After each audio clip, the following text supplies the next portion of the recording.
చతుర్భుజాలు, సమాంతర చతుర్భుజ అభిముఖ కోణాలు. పిల్లలు, మనం గత పాఠంలో ఒక చతుర్భుజంలో ప్రతి జత అభిముఖ భుజాలు సమానమైతే అది ఒక సమాంతర చతుర్భుజం అవుతుంది అని నేర్చుకున్నాం. కానీ మనకి సమాంతర చతుర్భుజంలో అభిముఖ కోణాలు కూడా సమానము అని తెలుసు. ఇప్పుడు దీన్ని నిరూపిద్దాం. ఒక చతుర్భుజంలో ప్రతి జత అభిముఖ కోణాలు సమానమైతే అది సమాంతర చతుర్భుజం అవుతుంది. ABCD చతుర్భుజంలో యాంగిల్ A = యాంగిల్ C మరియు యాంగిల్ B = యాంగిల్ D అని ఇవ్వబడింది. కానీ చతుర్భుజంలోని 4 కోణాల మొత్తము 360 డిగ్రీలు. అంటే angle A plus angle B plus angle C plus angle D = 360 డిగ్రీలు. ఇక్కడ మనం 2 angle A plus 2 angle B = 360 డిగ్రీలు అని రాయొచ్చు. ఎందుకంటే యాంగిల్ A = యాంగిల్ C మరియు యాంగిల్ B = యాంగిల్ D. కాబట్టి యాంగిల్ Cకి బదులుగా యాంగిల్ A మరియు యాంగిల్ Dకి బదులుగా యాంగిల్ B రాసాం. అంటే angle A plus angle B = 360/2 =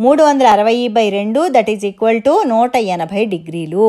ఇదే విధంగా మనం angle C plus angle D = 180 డిగ్రీలు అని చూపొచ్చు. అంటే మనం ఏదైనా ఒక జత ఆసన్న కోణాల మొత్తము 180 డిగ్రీలు అని చూపొచ్చు అన్నమాట. ఇప్పుడు ABని E వరకు పొడిగిద్దాం. Angle B plus angle EBC = 180 డిగ్రీలు అవుతుంది. కానీ angle A plus angle B = 180 డిగ్రీలని మనం నిరూపించాం. కాబట్టి angle B plus angle EBC = angle A plus angle B. రెండు వైపులా యాంగిల్ B కొట్టివేయబడుతుంది. చూడండి, నిజానికి AD మరియు BC రేఖలకు AE తిర్యక్ రేఖ అవుతుంది. మరియు మనం యాంగిల్ EBC = యాంగిల్ A అంటే ఒక జత అనురూప కోణాలు సమానము అని నిరూపించాం. దీనిని బట్టి AD BCలు సమాంతరము అని చెప్పచ్చు. ఇదే విధంగా మనం DAను F వరకు పొడిగించవచ్చు. Angle A plus angle D = 180 డిగ్రీలు. ఇది ఇంతకు ముందే మనం నిరూపించాం.